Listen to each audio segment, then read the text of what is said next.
Dhiyeessiin oomishaalee bu'uuraa yeroo ayyaana akka hin mudannee fi naannolee fi bulchiinsota magaalaa waliin qindoomuun oomishaaleen gahaan akka dhiyaatan taasisaa jiraachuu kan eeran ministeerri ministeera daldalaa fi walitti hidhamiinsa naannawaa Dr. Kaasahuun Gofee baazaariif agarsiisa kana malee akka biyyaatti gabaa sanbataaf dilbataa gara 2100 ta'aniin hojiin gabaa tasgabbeessuu hojjetamaa akka jiru yaadachiisan.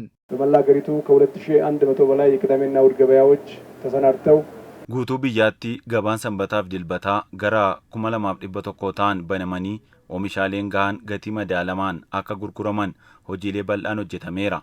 Magaalaa Finfinneetti gabaan sanbataa fi dilbataa hanga gabaa sadarkaa sadaffaa jedhamutti bakka 5tti maallaqa guddaan ijaaramanii hojii gabaa tasgabbeessuu hojjetaa jiru. Hojiin kun kutannoo bulchiinsi magaalaa Finfinnee gabaa tasgabbeessuuf qabuuf agarsiiftuudha. Baazaariin eegale kunis qaamolee hawaasaa galii gadi aanaa qaban oomishaalee barbaadan gatii madaalawaan argachuuf kan gargaarudha. Hanqina boba'aa akka addunyaatti mudate sababeeffachuun kanneen oomisha irratti gatii dabaluun hawaasa baasii malleef saaxilan irrattis tarkaanfiin kan fudhatamu ta'uu akeekkachiisaniiru.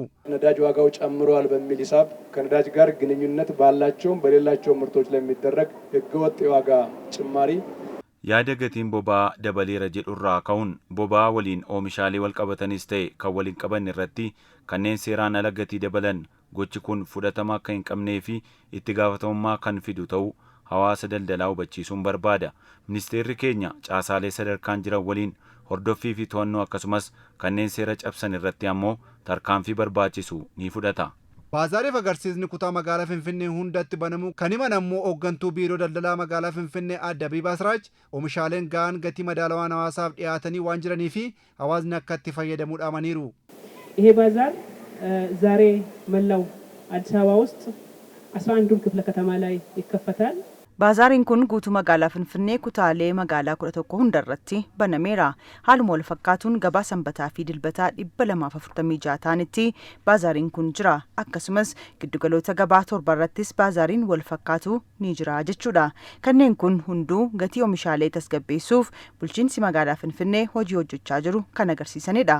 Hawaasni keenya gatii madaalamaan oomishaalee bitatee ayyaana akka kabajuuf yaadameetu. Shamattoonni baazaariif agarsiisa kutaa magaalaa Qirqoosiitti qophaa'e irratti oomishaalee bitataa jiranis oomishaaleen gatii madaalawaan dhiyaachuu himan.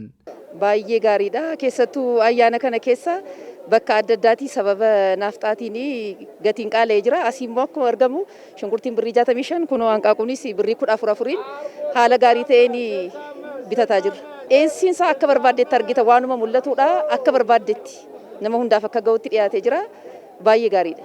Hanqaaquu barbaadeen ture gabaarraa amma birrii 26tti gurguramaa jira. Asii birrii 14 dinnichi birrii 45 shunkurtaan bakka biraatti birrii 100 asii birrii 65 ከሌላ ቦታ ካለው አቅርቦት እዚህ በተመጣጣኝ ዋጋ dhiyeessii iddoo biraa jirurraa akaakuunis ta'ee gatii madaalamaa ta'uun oomishaaleen baazaarii kanarratti dhiyaatan baay'ee fooyyee qabu. Kun ammoo hawaasaaf haala gaarii kan uumaa jirudha. Gatii humna keenya waliin deemuun akkasumas oomishaalee qulqullina qabutu dhiyaate.